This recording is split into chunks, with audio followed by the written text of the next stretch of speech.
Okay, who's our reader? Sister Teresa, did you want to read? Yeah, You're that's up to fine. read? Yeah, Okay. I can read. All right. Okay, let's start with verse 1. Okay. As Jesus left and was going out of the temple complex, his disciples came up and called his attention to the temple buildings. Then he replied to them, "Don't you see all these things? I assure you, not one stone will be left here on another that will not be thrown down." Okay. All right. So this, yeah, they were just coming out of the temple here, and that's how the conversation started. They were a little bit impressed with the temple, and then the building of it. And Jesus says, "Now this is going to be all thrown down." Okay. It's talking about that second temple, right? Okay. Let's move on. While he was sitting on the Mount of Olives, the disciples approached him privately and said, "Tell us, when will all these things happen? And what is the sign of your coming and the end of the age?" All right. So this is where we have sometimes a little bit of people with a little bit of an issue with this, because it talks about that there's not going to be one stone left upon another. And well, of course, we know that this happened in 70 AD. And people want to say, well, Matthew 24 happened in 70 AD. But when you look at the question that is being asked, we'll look at a few things here. They walked away. I don't know how far, it was a little ways off, but not that far, that they could still see the temple, certainly from the Mount of Olives. We've seen videos like that, right? That they're saying they're going to offer the red heifers from the Mount of Olives, because they have to have sight to where the temple is going to be built. Are you Now, recording, brother? yes, I am. Yes. Okay. And I'm supposed to. Yeah, I even recorded your question. Okay, that's fine. Okay. All right. So they would see, even so they walked up to the Mount of Olives, and they were looking at the temple even from there, and then he asked them that question. Okay, tell us, okay, when will these things happen, and what is the sign of your coming and of the end of the age? And it's interesting because, of course, here's got the end of the age. Other scriptures will say the end of the world, right? And so when you look at this, why would they talk about, where did they get this idea that there's an end of the world? And in the place that I found that, it would be in Matthew 13, where there's the couple parables that Jesus gave and talk about the end of the world or the end of the age. I'm not sure if it's the end of the age or the end of the world. I didn't look it up in the Greek, see if it was. But I know that some Bible versions will say end of the world, others will say end of the age. Okay, but either way, the end of the age will be the end of our world, of the world as we know it, and it would be the millennium is different. It's like almost a different world altogether, but still on this earth is still similar. You want to go to Revelation 13, Sister Charity? We're gonna no, it's not Revelation. Sorry, Matthew 13, the chapter of parables. And let me see. There's two parables in there that Jesus talked about the end of the world. And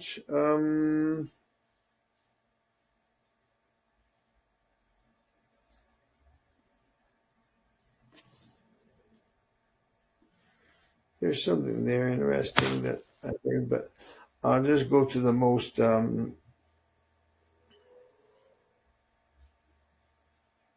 where which that's the one that talks about like the kingdom of heaven is like someone that was casting a net in the sea.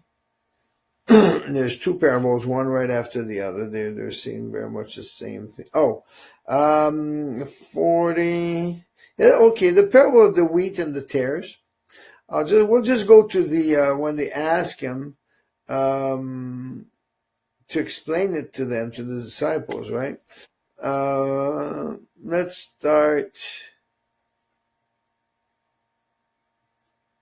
Let's go with verse 36.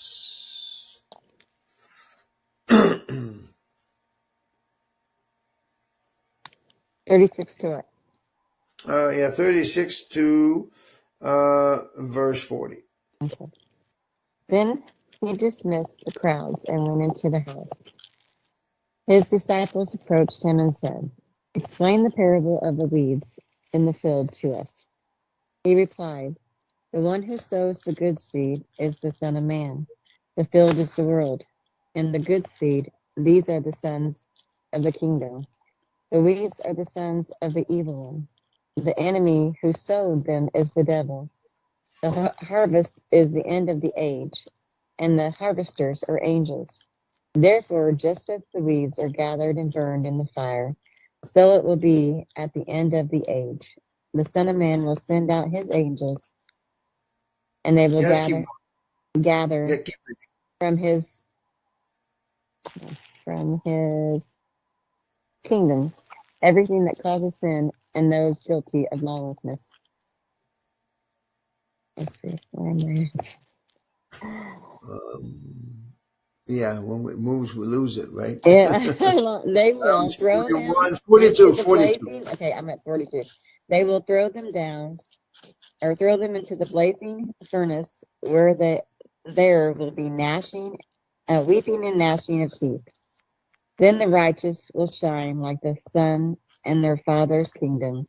Anyone who has ears, should listen. Yeah, let's keep reading. The next one too, I think, talks about the Okay. end of. The kingdom of heaven is like treasure buried in a field that a man found and reburied. Then is his joy. He goes and sells everything he has and buys that field. Yeah, no, Uh, okay, that wasn't the one, but that's fine. Okay, the parable of the net. Yes, let's look at that. The parable of Okay. the net. Yeah, right there. Let me start there. 47.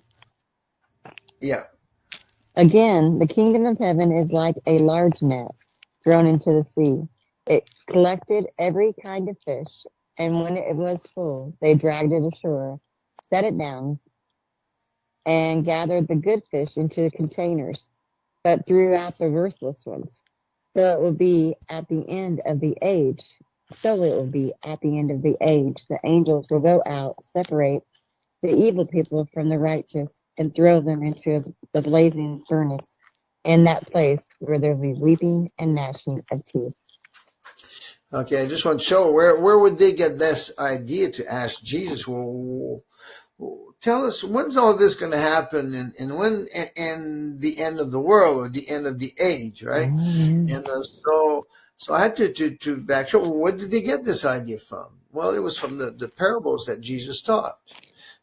So we'll go back to Matthew 24, and I thought I'd take a minute as to where that was. There might have been another place that talks about something similar in Luke, but that there is where they got this from. So it seems like they never questioned him more about it until that time when that time was come right here, right? And so let's yeah, we read 3, but yeah, we can start again with 3. Then we'll go down to verse 8. Okay. While he was sitting on the Mount of Olives, the disciples approached him privately and said, "Tell us, when will these things happen, and what is the sign of your coming of the end of the age?" Then Jesus replied to them, "Watch out that no one deceives you. For many will come in my name, saying, 'I am the Messiah,' and they will deceive many. You are going to hear of wars and rumors of wars. See that you are not alarmed, because these things must take place, but the end is not yet. For a nation will rise up up against nation and kingdom against kingdom.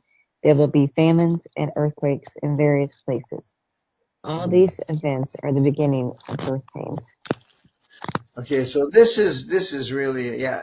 We know King James says beginning of sorrows, and here says beginning of birth pains, and that's good too. We'll use this expression in a little bit, but we see this right now. We're in full fledged of this, right? In nation against nation, kingdom against kingdom, war, Russia and Ukraine, and Israel is making war with all the nations around them. There's a lot of that going on. There will be famines. There's famines in Uganda, in Yemen, and in Palestine, in Gaza mainly, of course, and it's all created by men. And I didn't realize that years ago. We would read that, and I thought it was just going to be natural famines. But 4 or 5 years ago, when I started to do some research about this, found out that most famines have always been created by men. It's always man-made, just about, They just use favorable places where it's easier to create the famine, and they just prevent food from going into that area. So that's how they control population too, right? That they make it very hard for people to live in places where there's water is not as good. There's problems like that. So so we're in this right now. When we say, right, we're in famines, earthquakes, a lot of earthquakes in various places. There's always been places where earthquakes are more normal, right? We got this what they call it,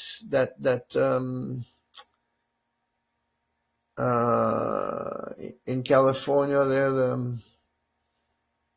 there's a line there that And Andreas, San Andreas. San Andreas yeah, fault. Yeah. and what is it called? San Andreas fault fault. line. The fault line. Yeah, right. Yeah, and so that's normal to have earthquakes along there. But now it's everywhere. We got them everywhere. That's what it says, right? Famines. Well, there's always been places where it's easier to have famines, but now there's famines also in places where there's no famines before, right? So it's in various places. That's why that's important there. And then all these are the beginning of birth pains. What does that mean, birth pains?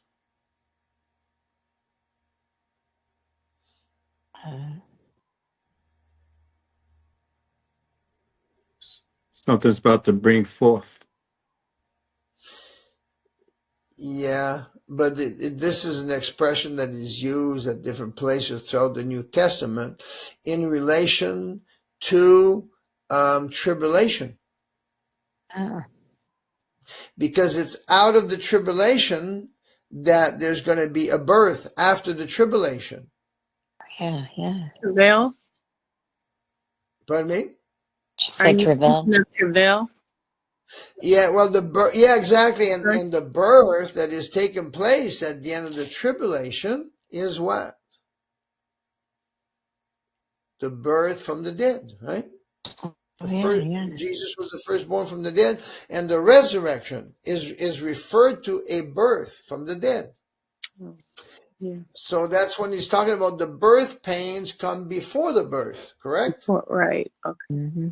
So it's used as a reference to tribulations, and this is, in other words, this is the beginning of the tribulations or of sorrows that the King James used, which is fine, but we're not in the sorrows yet. We're just in the beginning. It's just starting to we could compare it to the contractions that are starting to happen, right?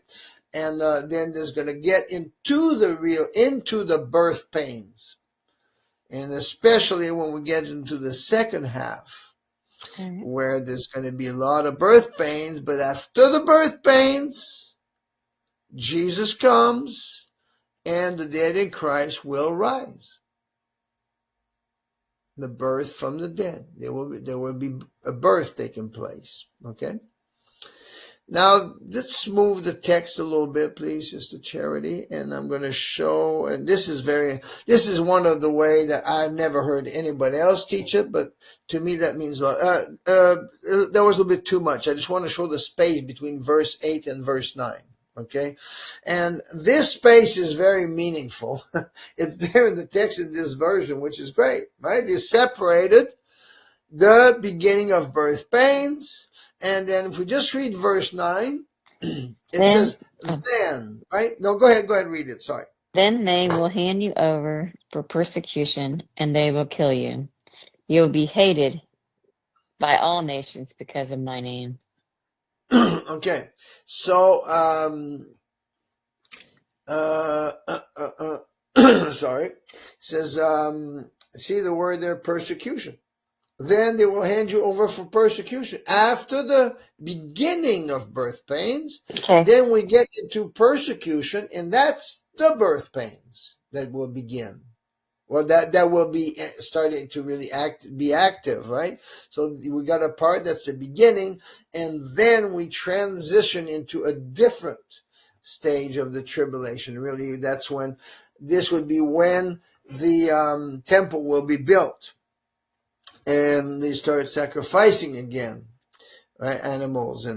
But what is important here? This is so important. If we understand that, and somebody is, excuse me, wanting to say there is a pre-tribulation rapture, I just love this passage, because if you can show to the person that verse 8 is all before the tribulation begins, right? And then verse 9, that's the tribulation. It begins there at verse 9. Now, we have a major event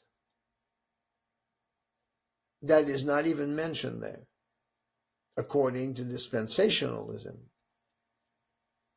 What they want to say, well, that's when the Lord comes. That's when the rapture of the church takes place. It's not there, right? It should be mentioned there, because especially Matthew 24 is the most accurate and the most chronological condensed version of the tribulation. So that would be. It would have to be there. It would have to say something here that Jesus, the Son of Man, appears in the clouds. And then he goes back to heaven. So that's according to what they say, But there's nothing. So I just really like to use this passage to show that, because you can't deny the fact that it's not mentioned here. And this should be mentioned there if there was such a thing. Okay. And if you think about it, brother, if you don't mind me saying, this is the start of the persecution of the church in our time, right? Well, this is this is the church start of the, actually they say persecution. Mm-hmm. Yes, there will be, exactly. This is the start of persecution. Because even in the first half, even if we don't go into the great tribulation, like the first half is not the great tribulation that we will find later on in the chapter. But yes, there's going to be a lot of persecution and trouble when you see what's happening in the first 4 seals, and then we see the trumpets, but what they do in the first 4 seals. But it's not just the church. Right. It's also all the world is going to be really having problems. But there Jesus does make specific mention about the church. Because in the next paragraph it says, or sentence, it says you'll be hated by all nations because of my name. Exactly. And that cannot be back in 70 AD. Right. That cannot be, because all nations it was not persecution from all nations in 70 AD. It was persecution from the Roman armies and One from, of nation course, or two nations. Yeah. yeah, Yeah. well, and Israel, of course, Yeah. against the church, Yeah. right? That's where the main persecution was. And to say all nations. Okay.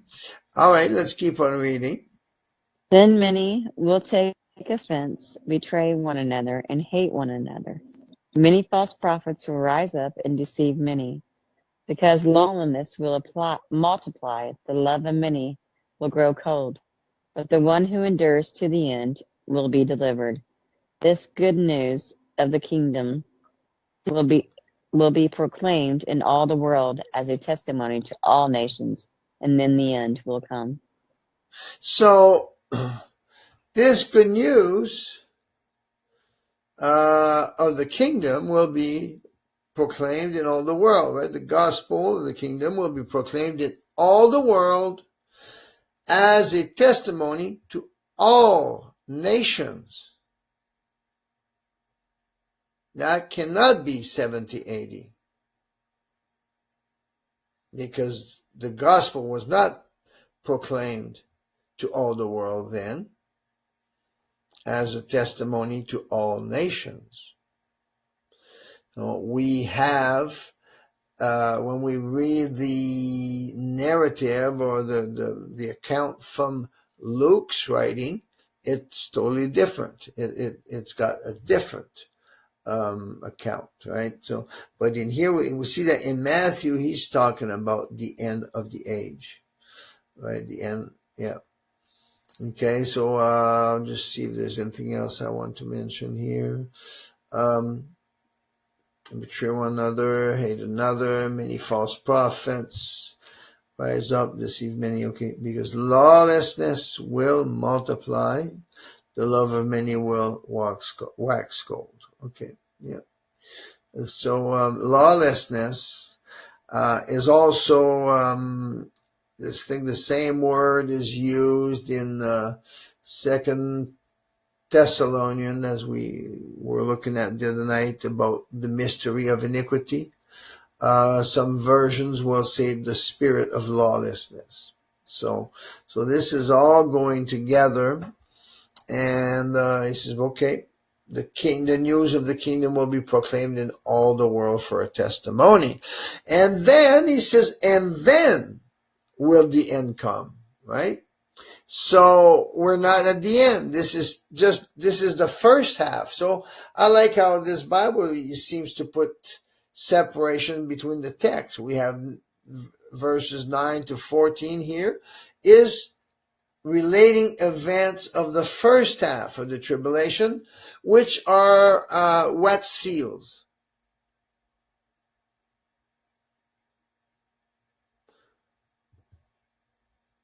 Five? No. During the first half, wet seals are covering the first half. 1 through 4? Yeah, I, 1 to 4. I'm just going to say that. I had to think about it. Yeah, yes. 1 to 4, right? So all right. So we get the first seals. They're all very similar. They're all about a horse. It's all about the conquest, right? The world conquest. This is when all the world is really becoming one nation, one great big government. I'm not sure if it's one nation, but it's one great big common government. Same rules, same things, all going to be forming really quick. Imagine 3.5 years. That is fast, very fast. All right. So then at the end of all this, when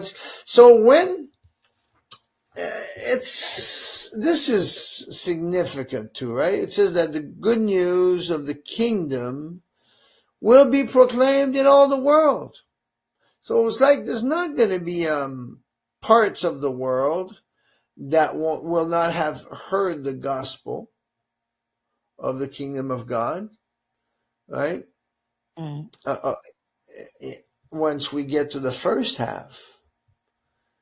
But that's when the end will come. Now, the end comes also in a period of 3.5 years, right? So let's move down to verse 15. The Great Tribulation, right? The subtitle that was just above there. Oh, yeah. And so we have the first phase that in Matthew 24 verses 3 to 8 describes the beginning of sorrows or the beginning of birth pains, just announcing the tribulation is soon to begin. And we see the signs everywhere. Then we have verses 9 to 14, where he describes, he does a little short narrative, condensed version of the first half of the tribulation, the first 3.5 years. And we come to verse 15. And from there it's 15 to I think 31 or something like that, describes the second half. So it's longer because there's so much more that's going to be going on, a lot more warnings to the to the church. And let's read. Where do you want me to stop? Keep going. Read we can read, let's say, read for right now just 15 to 20. We'll just then Okay. we'll go over that, then we'll continue. So when you see the abomination that causes desolation, spoken of by the prophet Daniel, standing in the holy place, let the reader understand. Then those in Judea must flee to the mountains. A man on the housetop must not come down to get things out of his house, and a man in the field must not go back to get his clothes. Woe to pregnant women and nursing mothers in those days. Pray that your escape may not be in the winter or on a Sabbath, for at that time there will be great tribulation, the kind that hasn't taken place from the beginning of the world until now and never will again. Wow. Okay. We're just number of things here. The abomination that causes desolation, spoken of by the prophet Daniel, standing in the holy place. All right. Let the reader understand. Now, there's different interpretations for this. Probably about 3, I think, our interpretation is a little bit different, and we used to put it at the end of the 3.5 years on the last day. But when we went to did the commentary on chapter 12, we realized no, that cannot be. That's exactly how he's got it here in Matthew is the most accurate concerning chronology. So we cannot just say, okay, this verse is going to be at the end of the tribulation. No, we're right in the middle of it. And we can look at Daniel 12 and verse 11 to confirm this. We talk about this, or even Daniel 9. We can look at that Daniel 9:27, where which deals with a little bit with what Sister Denise was asking at the beginning. Do you go into Daniel? But Matthew talks about it, so people will read that. Well, it's there. It's in Matthew, right? Go ahead. You can read verse 27. He will make a firm covenant with many for 1 week, but in the middle of the week he will put a stop to sacrifice and offering, and the abomination of desolation will be on a wing of the temple until the decreed destruction is poured out on the desolator. I'm going to have to look at these, meditate on that again, what this may mean here, the wing of the temple. We sort of... Is that like the White House? Like there's the left wing, you know what I mean? Like an Yeah, area. but yeah, and that's not what we used before, because on the wing of the temple, on the wing of abominations, or on the NASB had a comment that says that actually literally meant on a pinnacle or something like that. Like there Oh. was, and it talked about multiple abominations. Mm. So we'll be on the wing of the temple until the decreed destruction is poured out on the desolator. That's not bad. It's not too bad. But this is a little bit of a different version from what we're used to. But that's fine. I'll just have to look more into it. But anyway, it talks about the abomination of desolation here. Okay.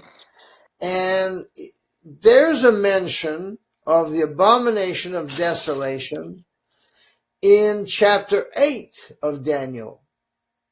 But Daniel chapter 8 is not end time prophecy.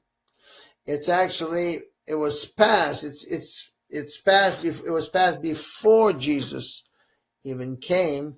So there was an abomination of desolation that was made by I forget his name all the time. I can never remember his name. But he was really, really, evil, a really evil ruler. He was not a Jew, but he was really, and he did things, but it was not the same thing about the abomination of desolation.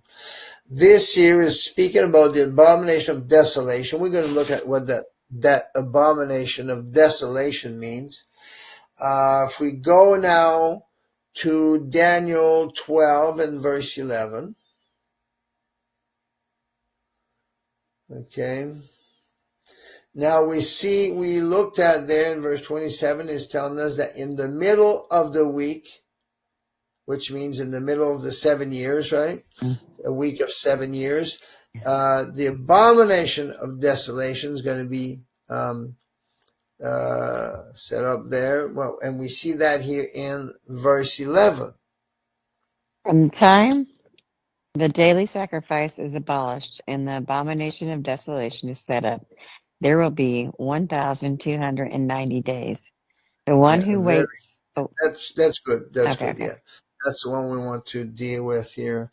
It says, from the time the daily sacrifice is abolished. Well, what does that mean? That's pretty simple, right? Yes. From the time animal sacrifice is going to be stopped. Right. And the abomination of desolation set up. We see this is happening at the same time, together one day, right? They stop animal sacrifices because they have their false Messiah. Right. And in order to stop animal sacrifices or abolish animal sacrifices, well, there has to be a point in time where the daily sacrifice begins again. Exactly. And that's why the tribulation, this period, cannot begin until there is a temple built, a Jewish temple, where they start animal sacrifices again, and that will go on for about 3.5 years. For 3.5 years, actually, exactly. And then there's going to be this fake death and fake resurrection of the man of sin, of the false Messiah. And when that happens, they're going to say, well, we do have our resurrected Messiah, and they will abolish the sacrifice. They will no longer need it. And the abomination of desolation is set up. Okay, so that happens at the middle of the 7 years that we see that in Revelation, in Daniel 9:27. But he says from that time, from the time that the daily sacrifice is stopped and the abomination of desolation is stopped, there is 1,290 days. 1,290 days to what? To the end of that period of tribulation. Okay, We don't know, but then once we look at everything, we see. While we're there, let's talk about this here, this verse 12, because that's where people will have questions regarding this, even though that's not necessarily mentioned in Matthew 24. Let's read it. Read verse 12. 1 second. Let's see. The one who waits for and reaches 1,335 days is blessed. Let me keep Okay. going. Oh, that's fine. That's fine. Anybody know what this is about?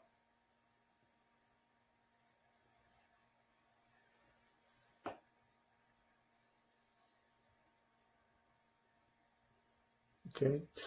The 1,335 days, and he's blessed. It's about there's going to be a small remnant of survivors. Were you going to answer, Brother Thomas? Were you going to say something? I was going to say, is that when the prophecy is closed as far as those who will be saved? Would that be the Uh, ending? no, that the mystery of Right, God. right. No, that's actually 30 days before. It's 1,260 days. Then we got 1,290 days. That's when the Lord comes, the resurrection of the dead. The church is caught up in the air to meet with the Lord. And then he says, the one who waits for and reaches 1,335 days is blessed. That's So we have, repopulation. and then, what's that? Repopulation? Is that the ones for Yeah, like repopulation? we have an extended 45 days that there's something marked there from the time that Jesus descends from heaven, the dead in Christ rise, and the church is caught up to meet him in the air, and then there will be the great wrath of God. But there's like a transition here of 45 days from the coming of the Lord to the official beginning of the millennium. And that's at the end of the 1,335 days? That exactly. See, we have 45 days from the time Jesus comes, the dead in Christ rise, and then from the time to the time that the millennium begins, there's another 45 days because everything's going to be destroyed, right? So there's going to be a complete makeover of the earth and of the land, of the surface, and who is this talking to? It's the small remnant residue, we could even say, of those that will survive the tribulation, but that were not part of the church, that were not taken up with the Lord in the air, that were not in the church in that covenant. But they survive. God allows a remnant, very small remnant, to survive, and those will be the mortals that will repopulate the earth in the millennium. And those would be two, the ones that didn't take the mark. They didn't take the mark, but they Exactly. didn't go up, right? Yeah, exactly. And I probably not going to be doubt there's going to be anybody from from America. Right? Yeah, because we're totally sold out to the beast, right? Yeah. And there's some nations, of course, that will fight and resist against Right. the and But where they may not be as important because they don't, for whatever reason. Go ahead, Brother Thomas. so some are not going to be caught up to meet the Lord in the air. And those are the ones who are obviously going to be devastated, I would imagine, because they're going to have to know something, because he's saying the one who waits for and Exactly. reaches. Yes. And for example, you can take the people who are, we could say, there's some people that will not, that are fighting, that are ready to, that are willing to die for their faith, and that are not in the covenant, that are not in the new covenant, that are not Holy Ghost filled, baptized in Jesus' name, but they are determined that they will not accept the mark of the beast. They know something, as you say, Brother Thomas, but they will stay, and God will use them, and they will rebuild, repopulate the mortals during the millennium. Okay, so it's going to be a very, very small number. Well, and But they will be seeing Jesus, right? Because it says every knee will bow. yes, they will see, exactly. They will see him come. That says every eye will see him, and they realize they didn't go, but then they realize, well, they weren't killed. They weren't destroyed through it all. With all the devastation that's all going to be all over the world, there's something to see. And it's not by their power, right? It's God that's going to grant them to survive. They must going to have a special anointing because that's the mental hula hoops they'll have to go through. That's what I was just thinking.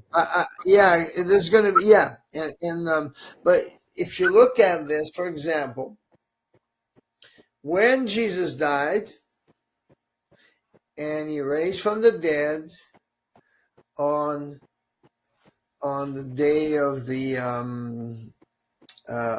on the feast of what's it called again? When they waved the sheep there. Oh, tabernacle? No. It's one of the it's part of the feast of unleavened bread, but right after they wave the it's not the harvest, it's before the harvest. The first fruit. First fruit. Right. That's it. Yeah. Right? Yeah. And then they just wave the sheaf and all this stuff, but they don't start harvesting yet. So that's when Jesus raised from the dead. But when the old covenant was finished,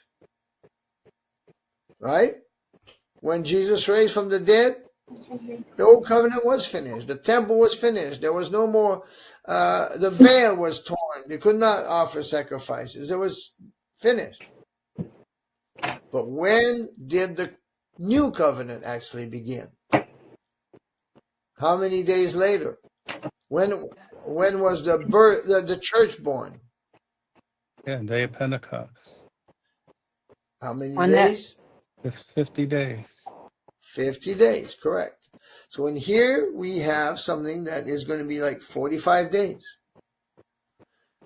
between the end of the age that we're in now and the beginning of the millennium, of the 1,000-year reign of peace. So you actually, I may be wrong. I'm not. You're insinuating, maybe not, that this is going to be like another Pentecost for these blessed ones. Well, we can compare it. We can compare it this way. Well, they're going to need questionable though, because remember how it says in where it says that the animals, the things that's going to be attacking the ones for 5 months. Didn't it say that it doesn't start until the number or the people with the God's thing in their foreheads, right? So that we don't get attacked. They said don't start until but that's at the beginning of the tribulation. Yeah, but I'm saying, you're talking about the seal of God? Yes, the seal of God. Yeah. But do they get attacked then? You know what I mean? So do they get attacked by the things that are going to be coming out of the seal of God is for the 144,000. Is it not for us? No. Well, it's we have the seal of the Holy Spirit. Right. Okay. But this seal that is mentioned in Revelation 7 is a seal of protection, I agree. But this year we're talking about at the end of the age. We got a 45 days. I was just thinking, were they going to get attacked from the things that come out from the bottom of the pit? Yeah, but I don't think that has anything to do with this year. Okay. Yeah, this is a different time here. Okay. What we're talking about is the trumpets, and that's in the first half. Here we're at the end of the tribulation. Okay. All right. Okay. Yeah. And so there's a 45-day gap I think I would probably be more to say like what Brother Thomas is saying, like a similar to a Pentecost, but what Uh, it's going to be like. It's not going to be Pentecost, obviously. It's going to be during some. Go ahead, just Brother James. yes, during these 45 days, you see the judgment of the sheep and goats. We're gonna have some judgment before the millennium, before many enters the millennium. So Right. Yes. the building of the temple, Of the the fourth. temple of the millennium, and also the judgment. That is almost the two events that we can see that can fit during this period. Yeah. I think you taught us that a little while ago, not too long ago, about the Yes, Oh, judgment. yeah. When you talked about the judgment of the sheep and goat, yes, Right. The and separation. which is Yeah. something a lot of people don't understand that. They kind of struggle with this thought that there's a judgment there, but it's different. It's not the same. Um, Same thing. Yeah. And then there's the Ezekiel temple that is being built, and there's no way that Ezekiel temple can be built by man. It's quite an amazing thing, and we got there's a number of scriptures, and some people can't even imagine this and so they're trying to say that this Ezekiel temple, fourth temple, would be the second temple. It doesn't fit in at all. It doesn't fit in. So this is where there's going to be something extraordinary there in that period, in that 45-day period, because now we're completely changing the age where going into a completely different world and a totally reduced population, so to start over again. So it's almost like almost more like after the flood. Not quite, but it's really because it was going to be massive destruction, not just from the judgment of God, but also from even the one world government, the government of Satan on earth. Okay. So that's what that is. So while we're there, I thought we'd mention that, because anybody who's going to read that is going to say, well, what's this? So this is, if you have somebody a question and all this stuff, that's what is happening here between 1,290 days and 1,335 days. Okay. All right. And then there was one more thing. Well, what is the abomination of desolation? Many people will say that it's when the Antichrist goes into the temple and proclaims he is God. Well, it happens at the same time, but that's not what the abomination of desolation is, because the abomination of desolation is a thing, not a person. Okay. And that we find that in chapter 11 of Daniel. We'll just go back, and I think it's around verse, forget what it is, 30, somewhere around the 31, I believe. Yeah, I'm pretty sure it's 31. Yes. Let's Is go that there. considered an event? Well, it is an event, but it's a thing that is the abomination of desolation. It is an event, and we'll see the description of it in here. Okay. I'm pretty sure that's where it starts, right? Excuse me. 31.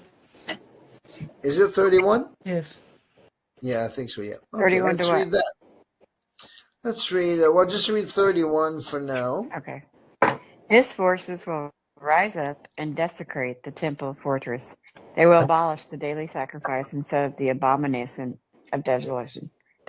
Oh, okay. Again, says the same thing as it says in chapter 12, verse 11. They do the same thing at the same time. Those two things at the same time. They abolish the daily sacrifice, and what else do they do? Set up the abomination of desolation. So, do you set up a man inside the temple and say, okay, this is the abomination? No, that's not what you set up. You set up an object. AI. Right? That's very interesting because there's so many things that we could think of, right? AI, but more than likely, yeah, it could be something that is related to that. We think it's definitely going to be an image that is going to represent Satan, Baphomet. Yeah, that's right. Yeah, it could Something be. like that. Yeah. That's what the Satanists have theirs. That's their. Exactly, because that's the representation of the god of the beast, Yeah. right? Of the head, and the one that becomes the head. So it happens at the same time. They abolish the daily sacrifice. So we have this mentioned, excuse me, in chapter 9, chapter 11, and chapter 12. Abolish the sacrifice in the middle of the week, in the middle of the 7 years, the 7-year week. And they set up the abomination of desolation. And Daniel 12:11 tells us that this then time continues for another 1,290 days. How long is 1,290 days? It's 3.5 days of, sorry, not 3.5 years, 42 months of 30 days plus 1 month. Okay. So it's 40. It would be like 43 months, but it's not called that way. And that is explained in, we'll go back to chapter 12. Okay. So it's talking about setting up something in the temple. Okay. And, excuse me. And we see here, let's go back a little bit, please, just in that chapter where it talks about time, times, and half a time. Where's that at? Just a minute here.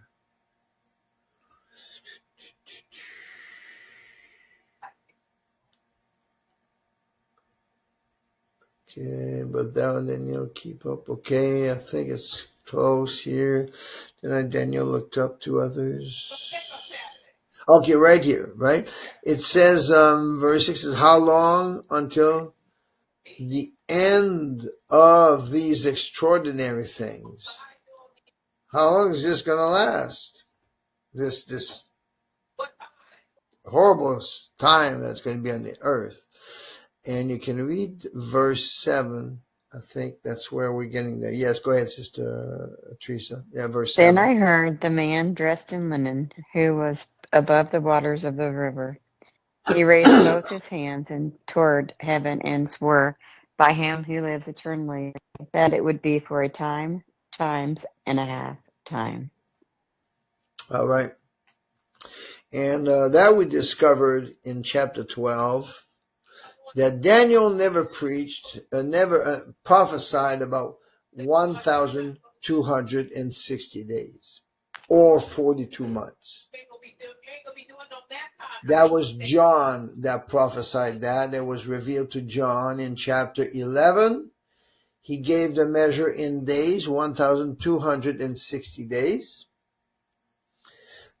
And in chapter 13, he mentions it in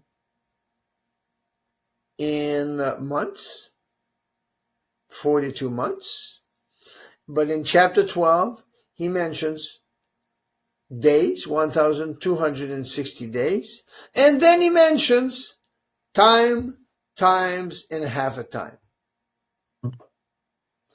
And that time, times, and half a time is equal to 1,290 days. That's the measure that Daniel gave. That's the number of days Daniel prophesied about. So Daniel prophesied about from the time of the abomination of desolation and the time that the Messiah comes again. Okay, right to the end of the age. But John reveals, and we understand, this is what enabled us to understand the difference between the fifth seal and the sixth seal. The fifth seal is how many days?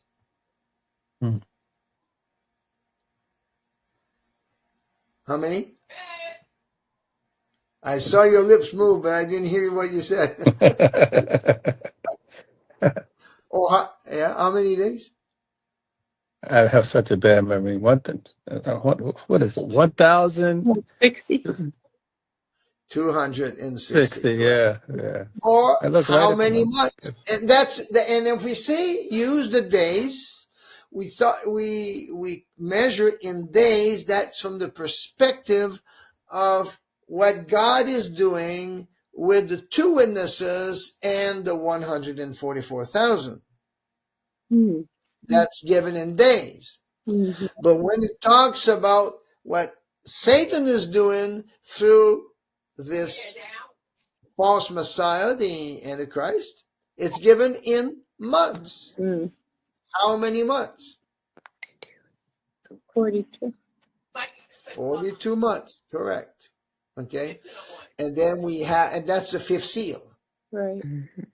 Then that measure is given again in chapter 12, where it gives time, times, and half a time. And that goes the extra 30 days. Okay. It's that fifth seal and then the sixth seal of 30 days. 30 days. Yeah.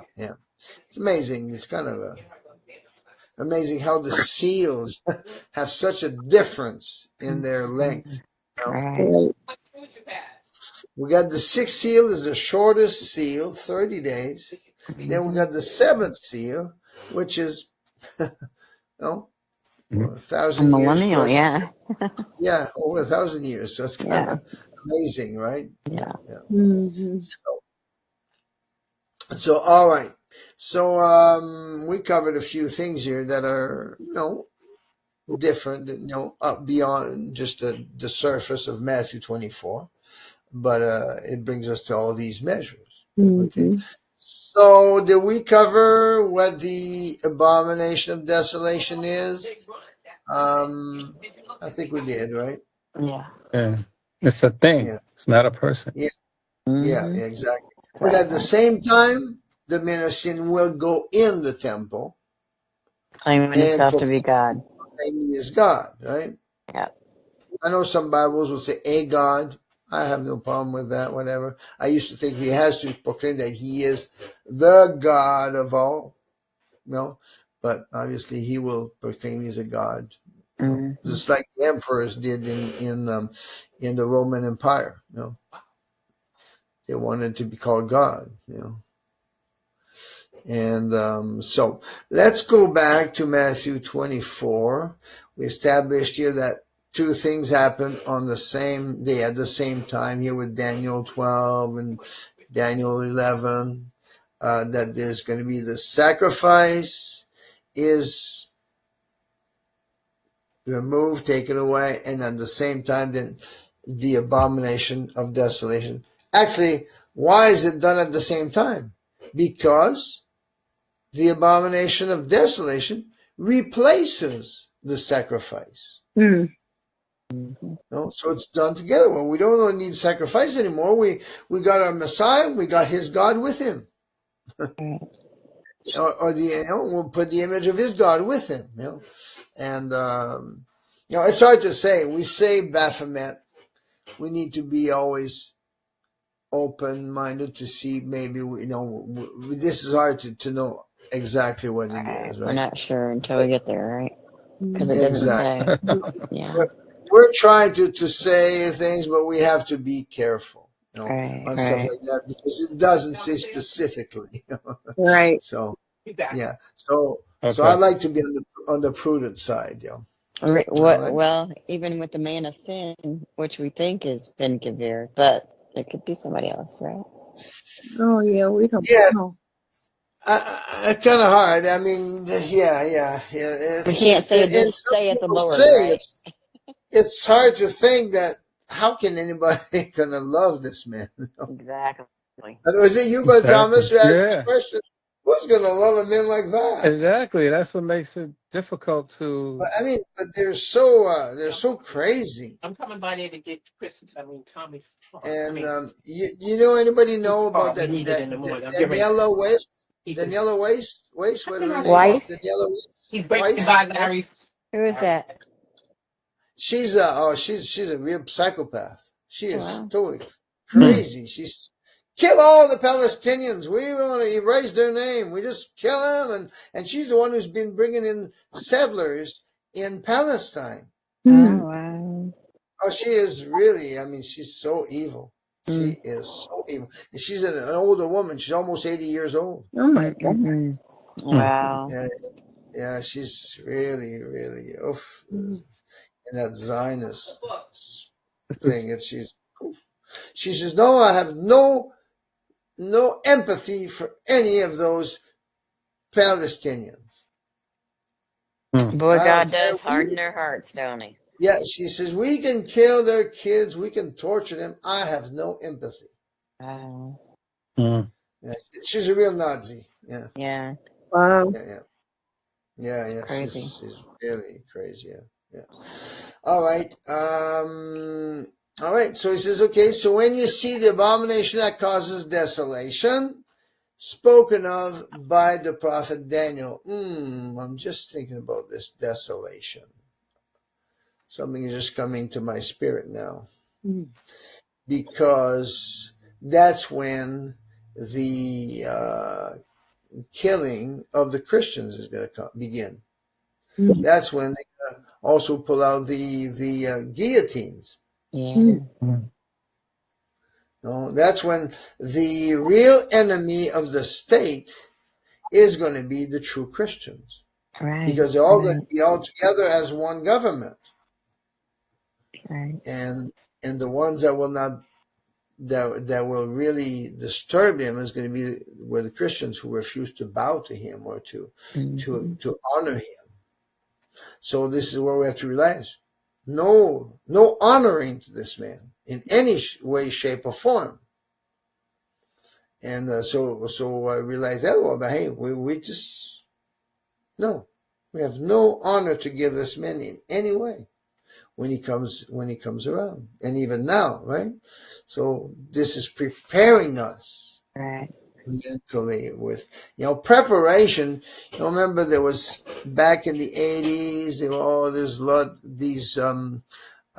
crusades, and they would use the book of Revelation and all this stuff and prepare, and some would say get yourself some guns and get some reserves and go build yourself a house in the wood or in the shack and so. Well, we're all gonna die anyway.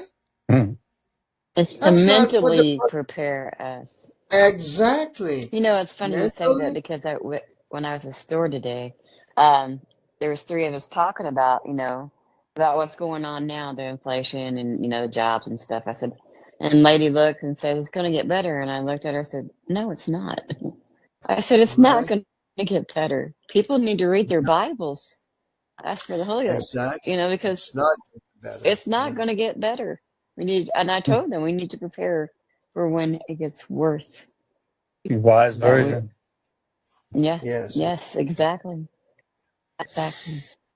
Right. So it says, okay, when you see that abomination of desolation, let the reader understand. Interesting, that phrase there. Anyway, it says, then those in Judea must flee to the mountains. Can you imagine if that was to happen on the last day, this abomination that caused desolation, that you would flee to the mountains for just an hour or two? Right. It would just take probably 3 hours to get there. Hmm. So that's not what it's We not used to say about. that too, didn't we? That's That's what what we we used. believed. Yeah, yeah. Yeah, because we had misinterpreted Right, right, Daniel 12:11. right. But when I went through Daniel 12, whoa, no, that didn't work. That didn't match anymore. And that's when I had to realize, no, we were wrong. I wonder if No. Jerry still uses it. Oh yeah, he He does. He does, don't does. he? Okay. Yeah, yeah. And so he says, flee to the mountains. 3.5 years. I guess that's what it is. Well, 1,260 days. That's what Revelation 12 tells us. That these people have a place prepared for them by God for 1,260 days. And what happens at the end of 1,260 days? The two prophets get killed, and they come up again, come back to life, and they are caught up.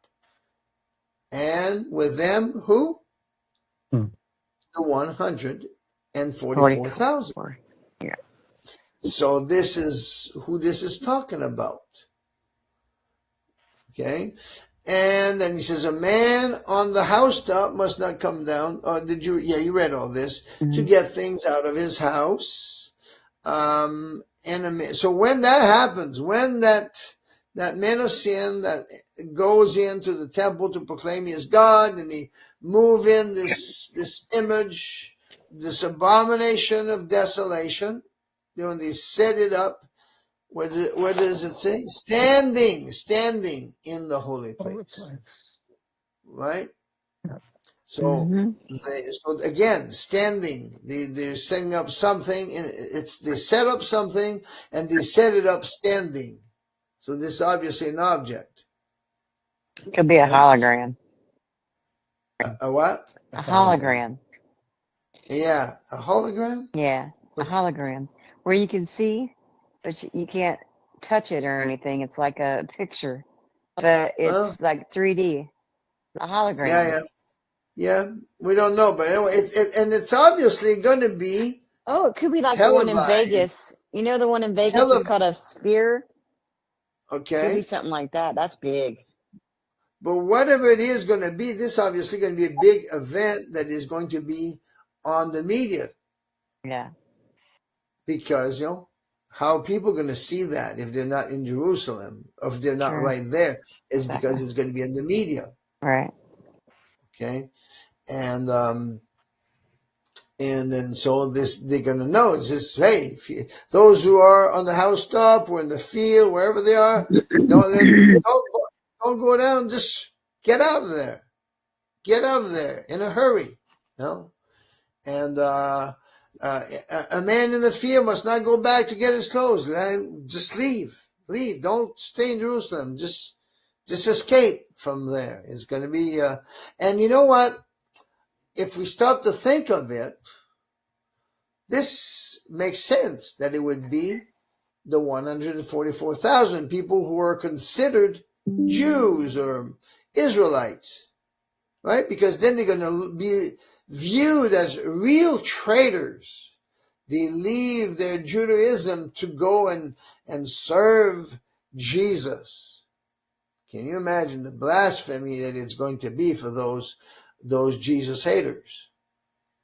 It's interesting that the Lord is centralized in what's going on in Jerusalem as opposed to the rest of the world. It is. That's why. Yeah, Jerusalem is the gauge of prophecy, of all prophecies, end time prophecies. And what's happening in the world is caused by what's going on in Jerusalem, right? Do you think that the world will see the events of the people who are fleeing to the mountains?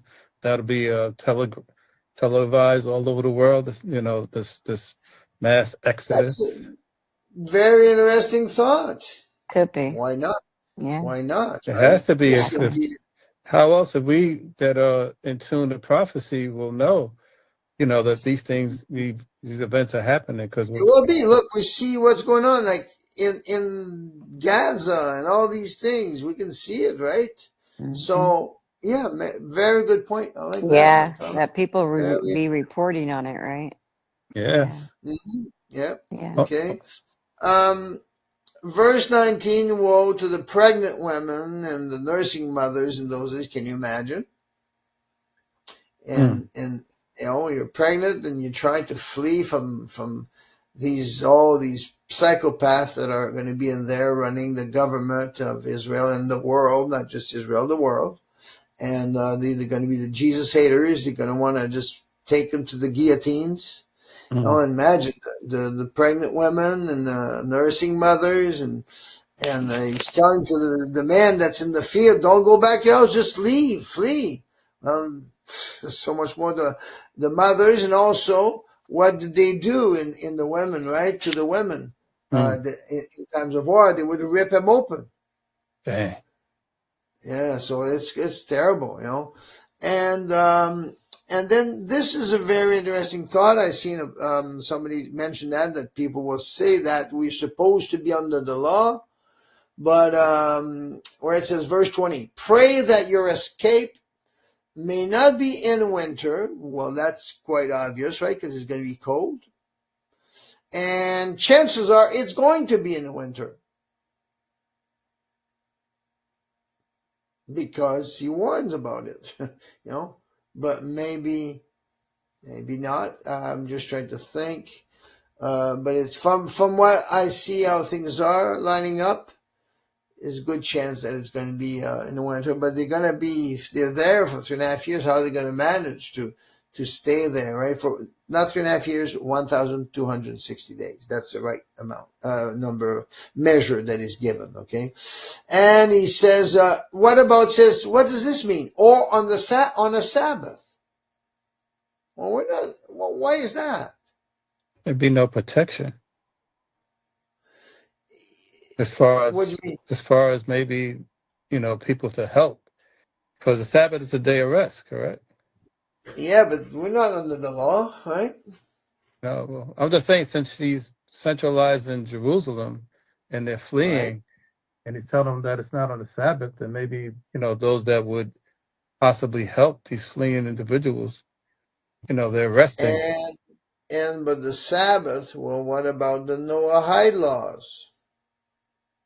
Mm. They're going to reinstall the laws, right? Pretending it's the law of Moses, the Noahide laws, and it's probably going to be, they're going to make it forbidden to do anything on the Sabbath. And so that's a good point too. There's going to be any help. It's going to be, it's going to be even harder to move, right? I like that If one better because, yeah, because even in the yeah, law now, in Jesus' time, they couldn't even, spit on the ground. yeah, yeah, we're saying, yeah. So they're reinstating the Sabbath. Okay. Okay. So, and then verse 21, it says, because at that time there will be great tribulations. Right. Oh, can I So say something real quick? Just go ahead. because I guess he's saying this because the fact that the Antichrist is going to, institution, or put in place, things that pertain to the Noahide laws for the whole world. Exactly. Yeah. Yes. Okay. Yeah. That's what. The Noahide laws. Yeah. Yeah, so Yeah. that's why Jesus can say it to pertaining to Jerusalem, but it's going to pertain to the whole world because the whole world's going to have some knowledge of these laws because it's going to be mandated Yeah. to Yeah. know them by the But Antichrist. imagine if it's in the whole world, how much more in Jerusalem, right? Yeah. If that's his headquarters, Yeah. So, all right. Go ahead, Sister Teresa. You can read verse 22. Unless those days were limited, no one would survive. But those days will be limited because of the elect. Okay. I'm used to the Now, other version. I like that. You see that, Brother James? How this version says it? Unless those days were limited, no one would survive. Yes. Like that, eh? Mm-hmm. Because the King James says no one would be saved, and then Mm-hmm. people are kind of a little bit mixed up, a little confused. Is this talking about salvation of the soul? Nope. Mm. but this here helps it, and that's what we had come. But James had explained that to me. Well, no, this is talking about just staying alive, no, Right. surviving through this tribulation, and just unless those days were limited or shortened, as it says in but those days are limited to how many days for the fifth seal? 1,200. Oh, Now, Sister Denise, you're not allowed to say it because you just said it. And I was just getting ready to say it. Okay, I won't. Okay. don't listen to You him, P. know, Say it. Talk, P. you Listen know to him. it. You do know it. Say it. Say it. Say it. 1260. Thank you. Fifth seal, 1,260 days from the perspective of the God's view, the two witnesses and the 144,000. Mm. But in the perspective of Satan and the Antichrist, how is it given? In days. No, months. I'm sorry. How many months? 42. Times. Good. Yeah. Well, the time times in half a time, that's both the fifth seal and the sixth seal together. Yeah. Okay. So that's 1290. yeah. So it's just the extra 30 days, because then there's other events that take place during that time. All right. So all right. Let's move it down. So this is interesting that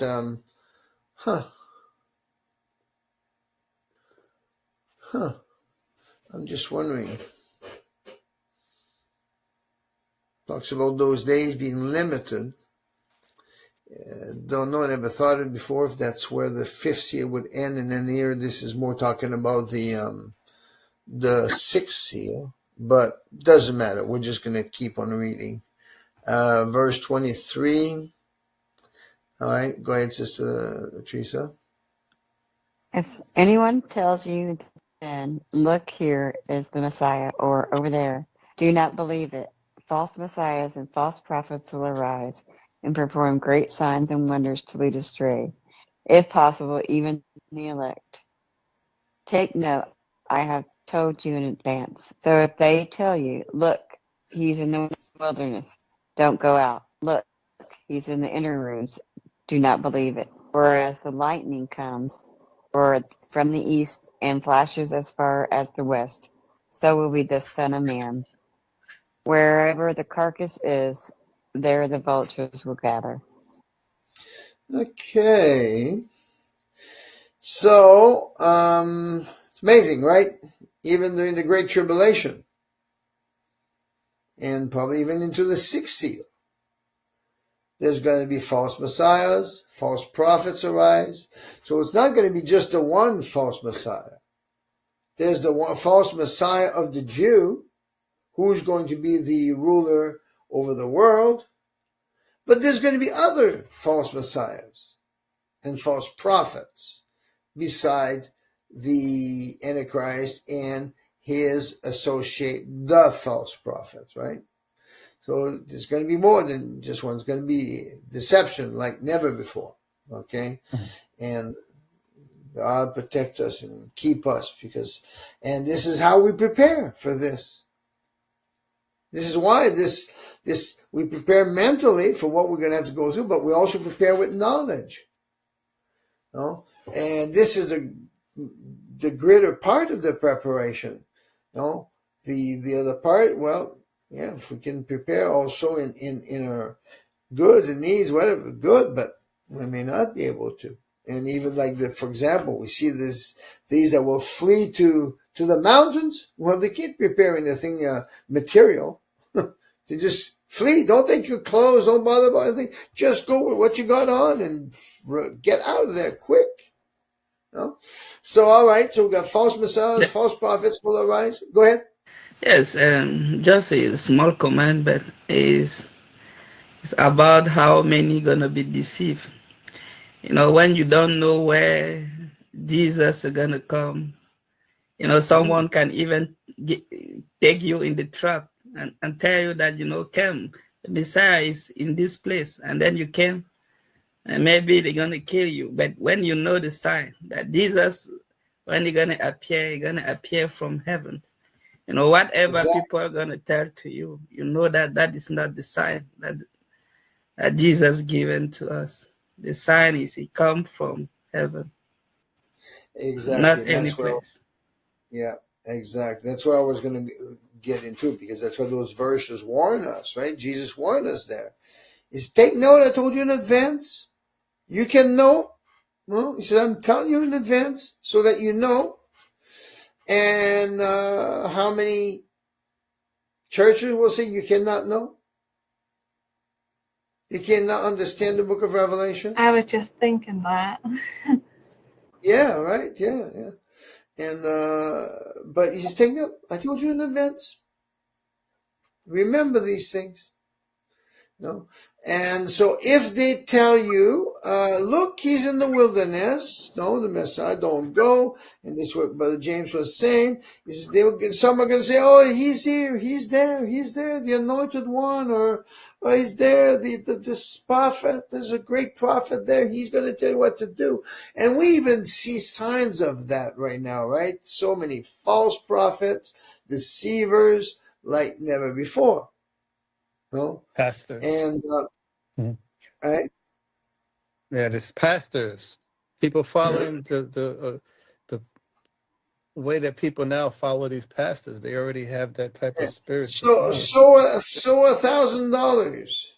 Come Yeah. sow in our church $1,000. But just the No. unnatural affection that they have for my bishop. That's my bishop. It's crazy. It's crazy. Yes. All right. He's in the will. Okay. Don't go. He's in the room, but he's don't believe them, because this is how he's going to come, the Messiah. He says he's going to, as the lightning comes from the east and flashes as far as the west, so will be the coming of the Son of Man. Now, if you got a lightning that goes from the east all the way to the west, everybody sees it, right? So will be the coming of the Son of Man. That's what it says in Revelation 1 and verse 7, right? It says every eye is going to see it. Okay? And verse 28 says, wherever the carcass is, there the vultures will gather. You want to explain that, Brother James? I'll just take a little breath here. That came after at the end of the sixth seal when Jesus gonna came, the first resurrection gonna happen, and then the one press wrath gonna pour on earth, and all those who have the mark of the beast gonna be killed. So all around the world they're gonna have so much dead body, and that is the place that, you know, just before the millennium begins. Okay, where again where did we read that earlier, right? Where it says when he says, behold, I've told you all things. Note, I've told you all things, right? He's talking about that it's not going to be somebody in the field, somebody in the desert, somebody. He says he's going to come in the clouds of heaven with power and great glory. And you see that statement here in verse 30, 31, or 30. If there was a pre-tribulation rapture, well, that statement would be made between verses 8 and 9. But we have it here at the end of the tribulation, or immediately after the tribulation of those days. So it's not before the tribulation. All right. Okay. So, and he sends out his angels. Some will find a little bit of a fault here with this. Oh, they say from one end of the sky to the other. So they say, well, what's that going to do with the earth? But we look into Mark, and then Mark says from one end of the earth to the end of the sky, to the four winds of the sky. So it goes from the earth. It includes the earth and the heavens. All right. The parable of the fig tree. We can take a peek. It's and even that is mentioned in Revelation 6 when he talks about the sixth seal. And this is interesting because people misapply this parable. Okay. Wait a minute. James or Thomas, wake up. We're almost No, done. We're almost done. it's the nudge. Now It's learn the nudge. parable from the fig tree. As soon as its branch becomes tender and sprouts leaf, you know that summer is near. In the same way, when you see these things, recognize that he is near and at the door. I assure you, this generation will certainly not pass away until all these things take place. Heaven and earth will pass away, but my words will never pass away. Now, here, some people want to say, okay, you see signs all over. And they say, okay, well, then the Lord is near to come. He's at the door. But what is he talking about here? He says in the same way, when you see all these things, what things? When you see the sun going black, when you see the moon not giving her light, that very day, he's talking on that day. Now he's talking about these signs that are going to happen. Yes, it builds up, but he's talking all these signs, and you know that he is near. He's at the door. He's minutes away from appearing. So, and people want to apply this to what is going on now. No, that's not what he's talking about. He's talking about these signs that happen, talking about the second, or the great tribulation, right? The second half of the tribulation. And That's what in he's the talking. book of Luke, you even see the same thing, but it's saying differently when he said that when you're gonna see all these things Correct. beginning to happen, raise your head because your For your deliverance is near. redemption rise nigh, right? And he talks about the last day in Right. Luke. He just jumps right to the last day when he talks about that. Correct. Yeah. So I know we've done quite a bit there, and I think probably I know Brother Thomas falling asleep on us. And I No, the do want to mention purpose. something about the next one. No one knows the day or hour. But yes, we all right, are going to okay. know the day or hour once we get into it. Yes, exactly. Right. This idea, we don't know the day or the hour right now. We may pretty well know the year. All right. No, we're pretty close to knowing the year, But once we get into the tribulation, then that's a different story. Because You'll we know know all the signs. three and Yes. a half Yes. years. And then especially when you get to the second half, Right. then we will know. We can just say, well, it's 1,200 in how many days, Thomas? 90. 90 days, I'm correct, awake. I'm awake. to the coming of the Lord, right? And I had to say so. It was that's funny. very specific, right? That's very Amen. accurate in Amen. days from Daniel, right? So, so that's all right. So yeah, you can move it there. I don't know if we need it, or if we can stop here too. I know we've done quite a bit of stuff here. We've covered a lot. Yeah, no one knows, neither the angel in heaven. Go ahead, sister. Yeah, we'll read that a little bit. Now concerning that day and hour, no one knows, neither the angel in heaven nor the Son, except the Father only. As the days of Noah were, so of the coming of the Son of Man will be. For in those days before the flood, they were eating and drinking, marrying and giving in marriage, until the day Noah boarded the ark. They didn't know until the flood came and swept them all away. So this is the way the Son of Man will be All right, when we'll just the stop coming of there the because man. then we're going to get Okay. into parables now. Something I think we covered a lot. Our heads Okay. probably full. Yes. I just Yes. wanted to mention just where it says now concerning that day and hour no one knows, neither the angels in heaven, nor the human side of Jesus. Right. No, Just the that's not. spirit, just the Just the divine flesh side, right? doesn't know. The flesh doesn't know anything, right? But the Father knows. No. So that's what I want to bring, right? The Son doesn't know something that the Father knows. All right. So the Son is not the Father. Exactly. Exactly. And Amen. and the Amen. Son is not the flesh of the Father. I Exactly.